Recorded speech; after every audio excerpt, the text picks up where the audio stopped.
She faded into view. Stepping out from the Grand Theatre and preoccupied with the evening's entertainment, I failed to notice the young woman at first. Dark-haired, clad in a white anorak and carrying a small umbrella, her head was looking back as she walked several feet in front. It was her eyes I noticed at first, fixed on mine in an unblinking stare. We both stopped as she turned and spoke.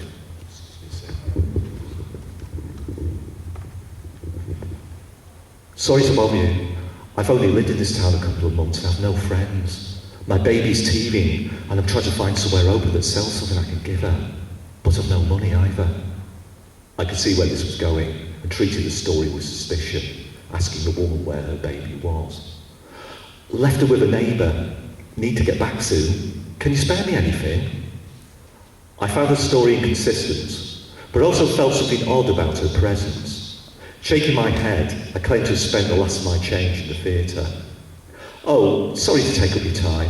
With that, she took her leave, swiftly passing me and down the street behind. I stood there for a number of seconds, then a pang of doubt had me turn to call the woman back. She had gone completely. My eyes scanned for an alley or doorway she might have taken shelter in, but saw none that could hide her. I turned and walked, thinking of the woman from nowhere.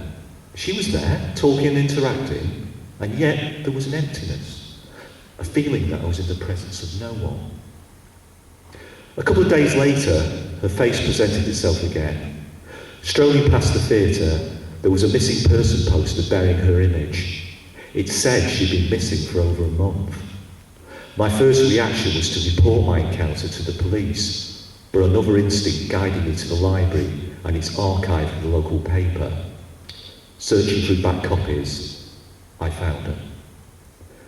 She was reported missing by a neighbour who had been left minding her infant daughter while she was out to get teething gel but failed to return.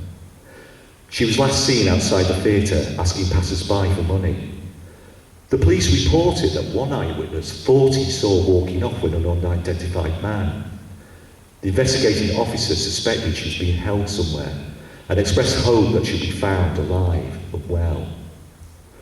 But I suspect a more awful truth, that of a lifeless shell and a lost soul wandering the streets before melting into air. But who could have tell? Who would you tell?